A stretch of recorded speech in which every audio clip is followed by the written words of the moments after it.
pasti profit lah Pak, kan tahun kelima aja udah balik modal plus profit sedikit. Tahun ke-6 sudah profit murni Pak. Iya, profit murni. Padahal bisa berproduksi sampai berapa tahun tuh? 30 tahun Pak. Oh. Ini long investment. Iya, duduk manis sambil zikir kita bisa urunan buat bangun masjid. Ini Pak ya, apa bahan pertanian ya, kita harus menyadari zakatnya nilainya tinggi Pak ya. Oh ya nggak masalah dengan itu ke Pak. cover Pak. Iya. Jadi kita maju nih umat nih. High value, Nah. high zakat. Iya, Mantap. jadi maju gitu kan. Siap. Gitu. Nah ini kayak gini nih alpukat treat ini. Keras.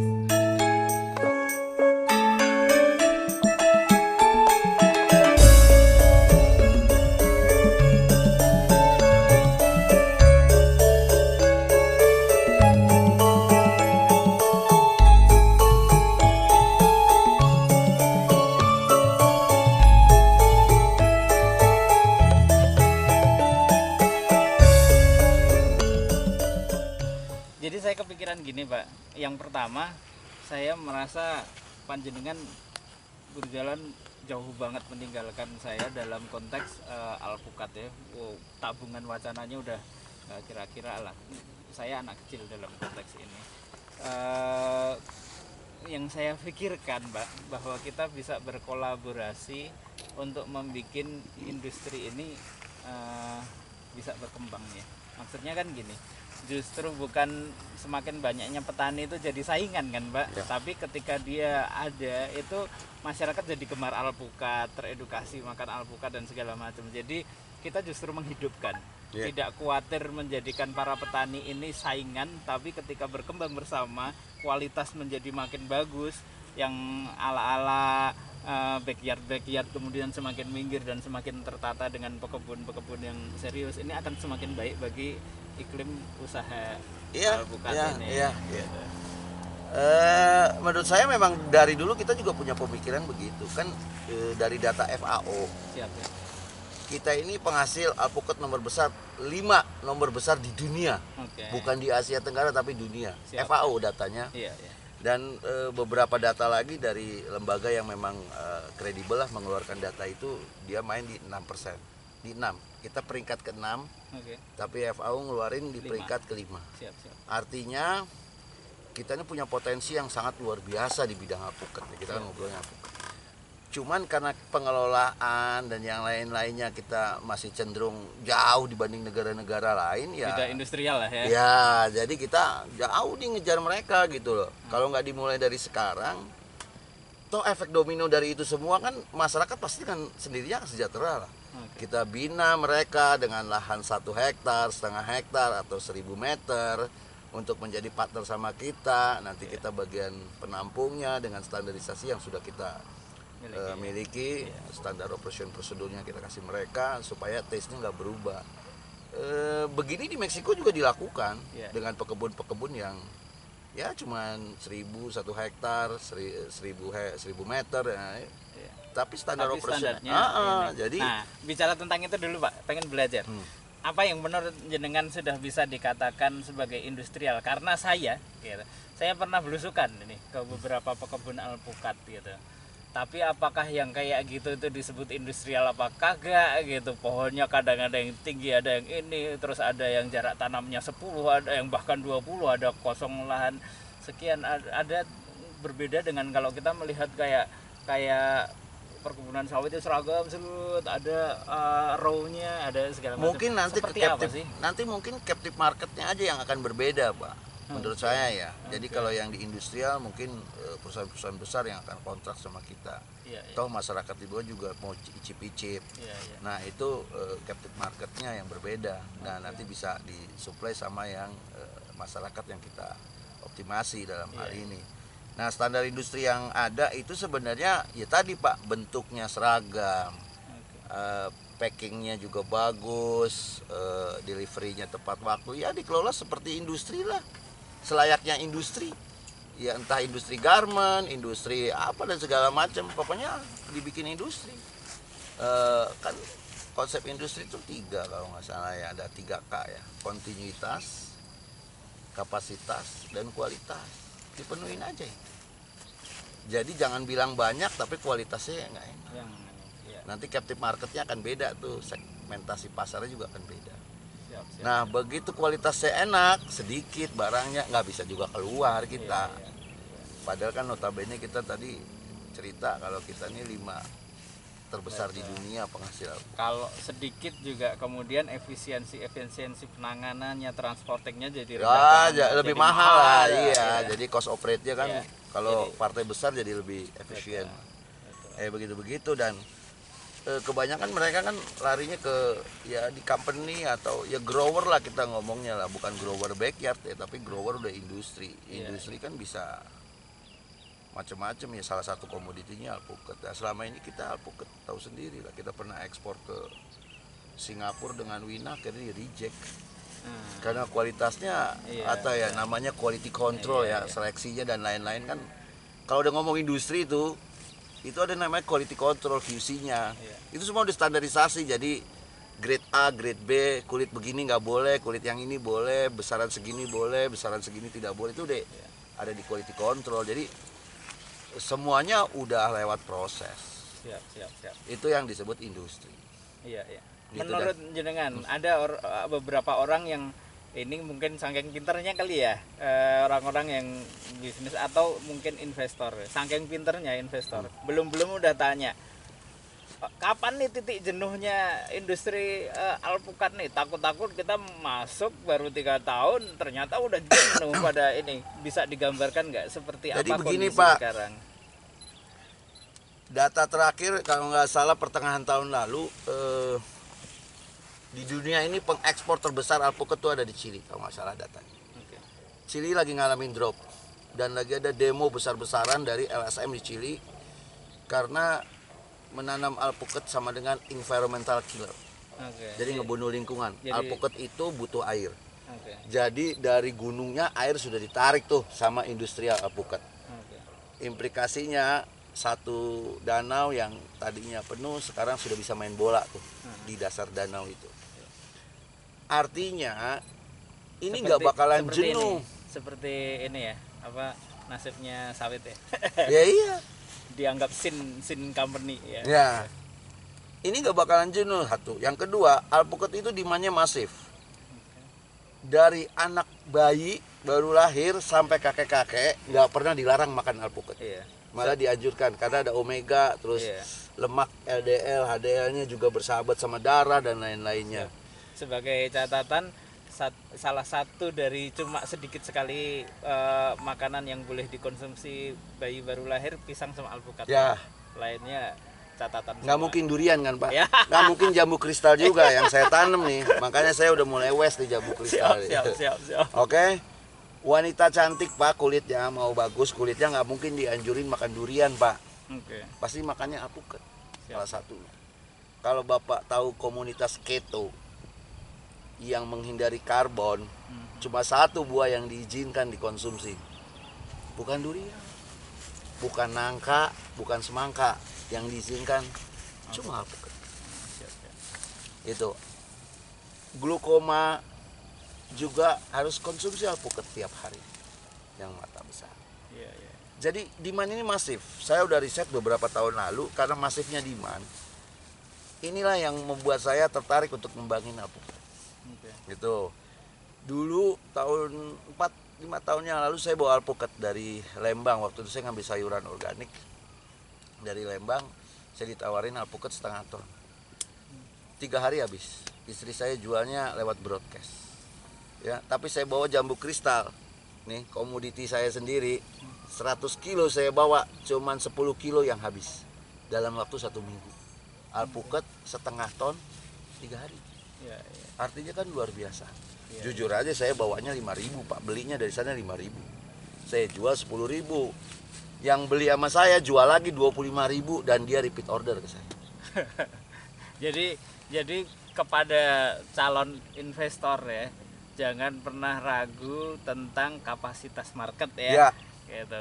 Jauh dari titik jenuh ya, Pak. Jauh. Carrefour sekarang ini satu outlet butuh 3 ton, Pak. Per minggu. Satu outlet. Baru satu outlet dan hanya satu agensi yaitu Carrefour ya. Siap. kan bukan Carrefour aja Pak, ada Carrefour yang lain. Ada Range Market, ada dan kalau kita atau mereka kontrak dengan kebun komersial, grower, di mana alpukatnya seragam, itu kan akan ada edit value nih. Ya, buat dia dari konsumen ke petaninya juga. Jadi itu akan tumbuh. Nah, sekarang alpukat yang bagus tuh import dari Australia. Dari New Zealand, dari California, itu khas. Kenapa dia milih khas? Ya kan kita udah cerita tadi. Kalau disimpan di temperatur 6 sampai 7 derajat dia bisa 6 minggu after harvest. Ketahanannya. Ya, tapi kalau alpukat lokal dinormalin, ditaruh aja cuma 6 sampai 10 hari harus dimakan. Dia sudah kasihan pedagang. Kasihan pedagang. Biasanya buah-buah yang cepat matang dan kemudian life cycle-nya pendek gitu sering cepat dicaplok sama maklar ya, Pak. Terus akhirnya kendali harga bukan di petani tapi di maklar. Setuju sih. Di alpukat tidak terjadi. Kalau kita menanam yang kulit keras. Tipenya Guatemala dan Meksiko. Nah, kebanyakan di kita ini mayoritas tuh rasnya West India. Kulit tipis. Ya seperti Mickey, Peluang, Kendil, ya saya tanam itu semua itu kulit tipis. Dan serangan terhadap lalat buah lebih cukup tinggi dibanding alpukat kulit keras. Itu aja sih kelebihannya. Cuman ya alpukat kulit keras yang bagus tuh ditanamnya middle up. Di dataran menengah sampai tinggi. Ya, menengahnya minimum ya 400 ke atas lah. Itu 700 mdpl itu sudah optimum ya? Ya enggak, yang bagus ya 1000-an, di atas 1000. Optimum. Jadi buahnya bagus, terus serangan ininya relatif sedikit lah. Pertumbuhan pohonnya juga bagus. Menarik.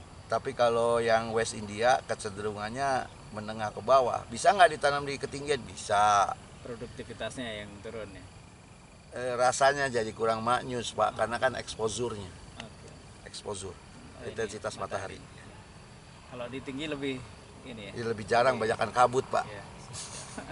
Banyakkan kabut. Siap. Jadi analisa cost secara general itu 5 tahun sudah balik. Secara general. Untuk at any scale ya? Di skala berapapun ya? 1 hektar. Oke, kita berbicara di satuan 1 hektar. Bisa dirinciin dikit Pak? Jadi gini Pak, analisa cost kita untuk sementara itu investasinya sekitar 600 juta lah per hektar di luar tanah. 600 juta itu sampai tahun ke-5. Sampai produksi. Ya, hampir maksimal. Mulai belajar berproduksi itu 3 tahun ya. 3 tahun. Tapi itu belum bisa dianggap produksi yang sesungguhnya ya. Iya betul. Di buah kedua udah mulai tuh. Di buah ketiga yang optimal. Itu menurut data yang saya analisa dari beberapa sumber literatur dari luar negeri sana, ya baik dari Australia, Peru, California, Alas Beste. Tadi Bapak bilang modal sekitar 600 jutaan per 1 hektarnya, dan itu pada usia produksi 5 tahun. 600 juta itu dengan catatan 400 pohon per hektar dengan jarak tanam 5 kali 5 ya. Oke, itu kalau tanaman keras sudah lumayan intensif ya Pak, kerapatannya ya. Ya betul, karena target kita adalah kilogram per hektar, bukan kilogram per pohon. Begitu investasi balik, kita sudah menikmati, dan yang lain-lainnya kanopi sudah rapat, kita bisa clearing lah. Satu row di penjarangan. Iya, satu row yang kita targetin adalah kilogram per pohon, bukan kilogram per hektar. Jadi beda nih, beda target, beda pendekatan. Gitu. Siap, menarik. Tapi overall sih pasti profit lah Pak, kan tahun ke-5 aja udah balik modal plus profit sedikit. Tahun ke-6 sudah profit murni Pak. Iya, profit murni. Padahal bisa berproduksi sampai berapa tahun tuh? 30 tahun Pak. Ini long investment. Iya, duduk manis sambil zikir, kita bisa urunan buat bangun masjid. Ini Pak ya, bahan pertanian ya, kita harus menyadari zakatnya nilainya tinggi Pak ya. Oh ya, nggak masalah dengan itu, ke cover Pak. Jadi kita maju nih umat nih. high value, Nah. high zakat. Iya, Mantap. jadi maju gitu kan. Siap. Gitu. Nah ini kayak gini nih alpukat red ini kulit keras lah di Nah, California. ini asli mana, Pak? Guatemala. Guatemala, termasuk kulit keras. Iya. Kalau misalnya berbuah maksimal, usia berbuahnya 6 bulan atau 9 bulan atau berapa? Jadi gini, dari pertama kita tanam ya, standar di kita tuh biasanya 10 mili. Diameter batang bawah 10 mili. Iya. Tingginya kurang lebih 60 cm lah minimal. 80 cm is better. Siap. Ya. Itu tahun ketiga sudah mulai belajar kembang. Tahun ketiga akhir sudah mulai belajar kembang. Akhirnya tahun keempat kan sudah panen. Iya. Dari mulai kembang sampai panen, dia butuh waktu sekitar 8 bulan. Dan alpukat ini panennya tidak serempak. Artinya kita pilih yang memang sudah layak panen. Betul. Sudah tua, cirinya apa? Ini dark green. Siap. Ininya dark green, terus ada bintil-bintil hitam. Iya. Nah, nyerong dikit nih. Itu yang juga sering kita dapeti ya, Pak, di alpukat yang selama ini masih beredar di pasaran ya. Nggak standar di umur petik maksudnya. Ya, jadi kita biarin udah lembek juga rasanya getir gitu. Jadi gini Pak, karena dia yang ada di Indonesia itu semua alpukat bukan dari industri. Ya, jadi para penebas, tengkulak-tengkulak dari backyard ya, pekarangan-pekarangan. Naksir nih ada satu keluarga punya pohon 3, 4 atau satu pohon ditaksir 300 sampai 700 ribu, bahkan 1 juta. Karena dia targetin itu mesti banyak kiloan yang dia rontokin, akhirnya dia rontokin tuh semua. Mau dia memang layak petik tua, mau tidak layak petik dirontokin dalam rangka ngitung tonase. Ya. Setelah dikumpul belum tentu ini Pak ya, yang gede banget itu sudah umur petik belum iya tentu. Ya contohnya kayak kendil kan ya, atau peluang besar ini. gitu, tapi sebenarnya dia mungkin belum maksimal gitu loh, belum tua di pohon dia petik. Satu pohon, satu keluarga, ada 1000 pohon, 1000 keluarga atau satu keluarga dikumpulin Pak di satu tempat. Ya, sama dia diseleksi yang kulitnya bagus, kirim ke supermarket. Walaupun yang kulitnya bagus belum tentu layak petik. Ya, layak petik kita ngomong ya, tua. Nah, yang grade rendahnya itu dilempar ke pasar basah. Jadi wajar nih kawan-kawan dapetin alpukat kulitnya bagus, ya udah lembek, dia pikir mateng, begitu dimakan pahit, wajar. Kenapa? Karena sebenarnya itu belum layak petik, belum tua di pohon. Walaupun ukurannya besar gitu ya. Jadi begitu. Nah, itu yang beredar sekarang ini di Indonesia. Even di supermarket begitu juga sama. Sama. Jarang kita dapetin di supermarket satu gerai alpukat ya dengan standarisasi yang memang dari industri, jarang. Jadi dia bilang alpukat A, ada yang bentuknya bulat, lonjong dan lain-lain. Karena mereka bukan dari industri, bukan dari grower. Jadi sekali lagi, bagi orang yang mau memasuki industri ini secara serius, tidak perlu khawatir tentang size industrinya ya. Masih sangat cantik sekali ya. 2 tahun lalu Jepang pernah kirim surat ke Departemen Industri kita dan Departemen Pertanian, minta alpukat khas 5 kontainer ukuran 20 feet per minggu. Per minggu? Ya. Itu baru satu negara ya? Satu negara. Satu kontainer asumsi kita 110 ton. Butuh berapa hektar? Dan kita belum siap dengan industri alpukat. Lagi baru mau nyoba ke arah sana. Dengar-dengar curi-curi dengar nih Pak, sudah berapa hektar yang serius? Kita di Megamendung itu ada 5 hektar. Terus di Gunung Mas ada 34 hektar. Selain itu pemain yang lain Bapak membaca?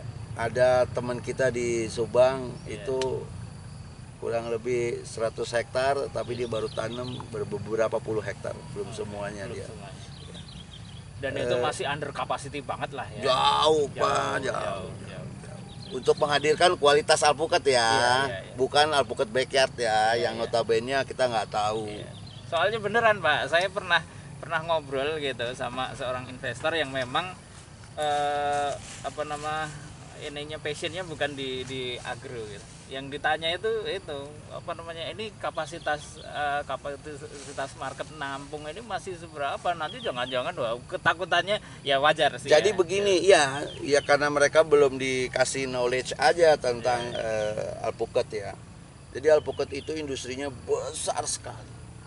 Ya. Jadi alpukat itu bisa kita bikin alpukat frozen. Ya. Di luar negeri, di Australia sudah ngimport alpukat dalam bentuk oil avocado yang harganya 1,5 juta per liter.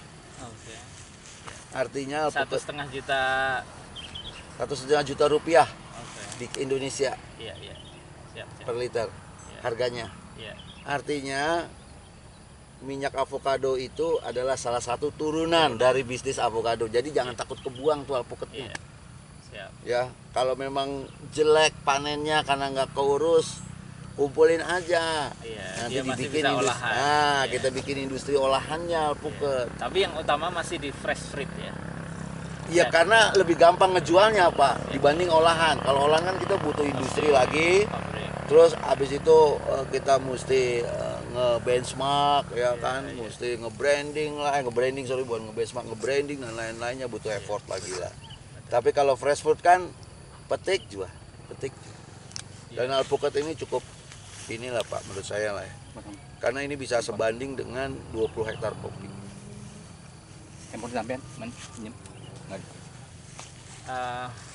Bandingannya bisa 20 hektar kopi Pak. Jadi Bapak nanam 20 hektar kopi itu akan sama pendapatannya dengan Bapak cukup nanam 1 hektar. Menarik. Ya, itu bukan pendapatan, margin. Menarik. Ya, 5 hektar cengkeh Pak. Dengan catatan itu tadi ya Pak. Satu, kualitas dan penggarapannya industrial. Kemudian sedapat mungkin yang kita tanam adalah alpukat yang high value ya. Siap. Nggak perlu jualan Pak, nanti orang ngeburu kita. Insya Allah. Kan udah ada Jepang minta 5 kontainer per minggu. Siap. Jadi dia nyari, bukan kita yang jual. Dia nyari kita. Belum pasar Timur Tengah. Betul. Jadi ini peluang bisnis lah menurut saya. Kadang kan orang kalau bukan di bidang agro ini takut lah, ini ya normal lah, makanya kita kasih informasi ini mungkin supaya balik tentang market nih. Market ini yang paling menjadikan investor ketakutan seberapa gede, karena sekarang itu kan pola bertani kan driven by demand kan. Kita harus memikirkan dulu jual kemana baru memproduksinya gitu. Naif kalau kita memproduksi dulu baru ini, kan orang berpikirnya selalu seperti itu. Yang modern sekarang, pola industri modern. Nah, tadi kita sudah mendapatkan bahwa demandnya ternyata size-nya masih sangat gede, baik di dalam maupun di luar negeri. Di dalam kita masih dirajai alpukat yang belum bagus kualitasnya, masih kelas backyard gitu.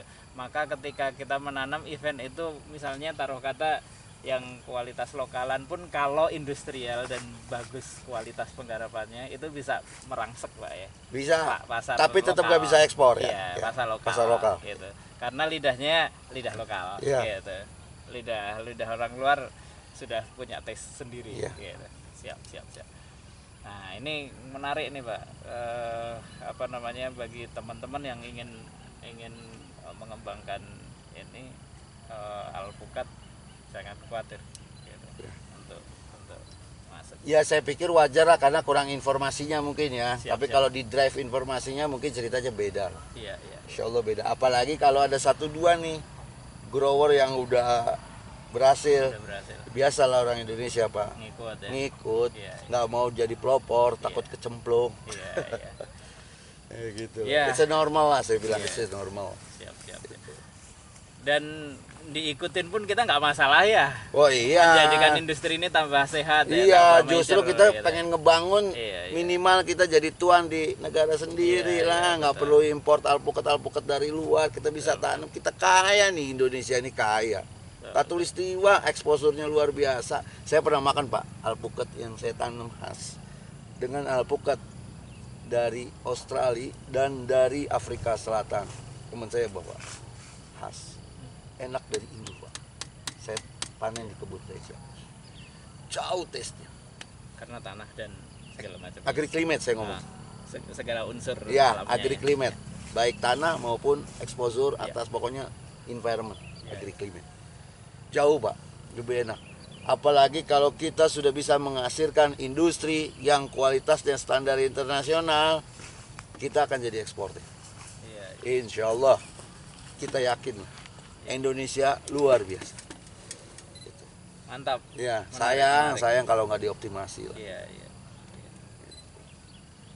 Jadi sepengetahuan Bapak memang pekebun serius yang industrial masih belum banyak sama sekali, Pak. Belum. Ya bisa dihitung menjari, Pak. 1-2 orang. Belum lebih dari Ya 1-2 orang, saya bilang bukan 10 jari, 1-2 orang.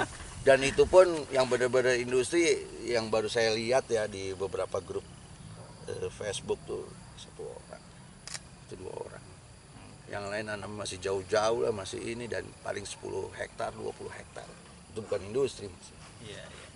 Kalau yang industri ya ratusan hektar lah. Artinya tadi kualitas, kuantitas, kapasitas. Siap. Dibayangin Pak, Carrefour ada berapa di Jakarta? Kalau ada 10 outlet aja 3 ton kali 10 udah 30 ton. Iya. Belum ada apalah segala macam. Padahal harus continue. Iya, itu tadi continue kalau kualitasnya jelek kagak bisa jualan kan bubar juga. Iya. Terus dia minta banyak karena alpukatnya enak, di mana banyak kita dadam sedikit pusing juga. Iya. Jadi belum ada industri. Siap. Dan industri itu akan meliputi nanti industri kemas, industri kardusnya, segala macam tuh Pak. Jadi Ya, side efeknya akan atau efek domino dari industri alpukat ini luar biasa. by produknya banyak, ininya banyak. Dan ngelibatin tenaga kerja. Siap. Nah, saya ini Pak, sebenarnya tertarik. Basisnya adalah industri alpukat, gitu. Tapi kepemilikannya akan sangat bagus bila kita memiliki ini bersama-sama, masyarakat umat lah ya, gitu. Itu memilikinya secara bersama-sama. Misal nih, kita memiliki 100 hektar, gitu. Kemudian di coupling nih, siapa mau 1000, siapa mau 2000 meter, siapa ini kemudian dimilikin, gitu. Tapi tata kelolanya dipegang secara serius oleh sebuah institusi yang memang kuat secara SOP, gitu Pak. Wah itu lebih menarik Pak. Jadi milik umat. Iya, Pak. jadi masyarakat bisa nikmatin bareng. Iya, betul. Buahnya nikmatin, Betul. profitnya juga nikmatin. Betul. Berbaginya juga bisa kita nikmatin. Iya, betul. Berbagi untuk umat lah, Betul. inilah, itulah. Ya, misalnya nih, Ladang jariahnya juga besar Iya, kan, entah betul. pengelola, investor gitu kan, Iya. maupun yang lain-lain. Saya membayangkan nih Pak, 1000 hektar, gitu, dipecah-pecah, dimiliki sama masyarakat.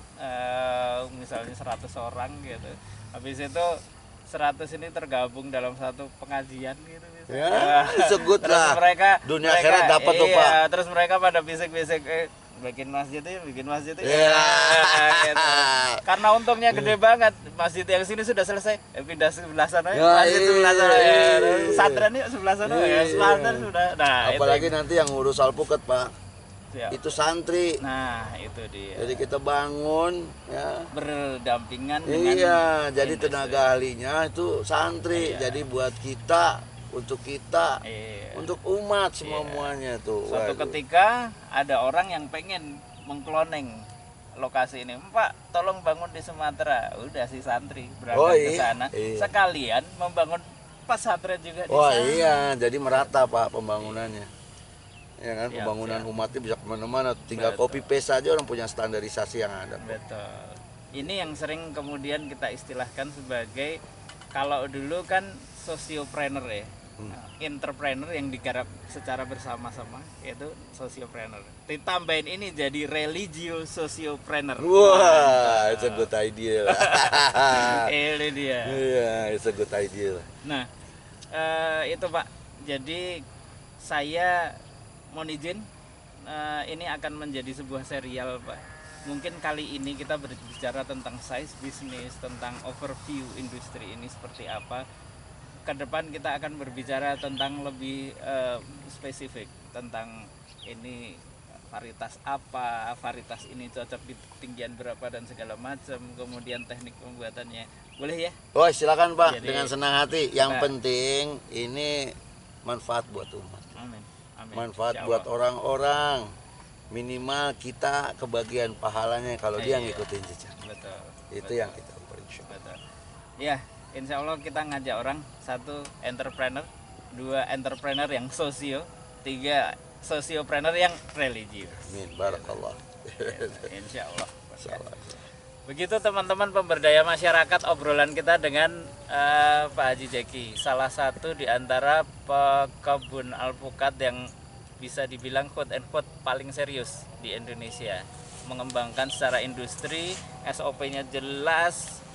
Ya, apa mau dikata, saya sudah berkeliling ke berbagai tempat, saya baru merasa ini kayaknya bentuk form dari sebuah avocado farming yang kayaknya bisa dikembangkan secara industrial betul. Begitu, ketemu lagi di kesempatan yang lain insya Allah. Assalamualaikum warahmatullahi wabarakatuh. Waalaikumsalam.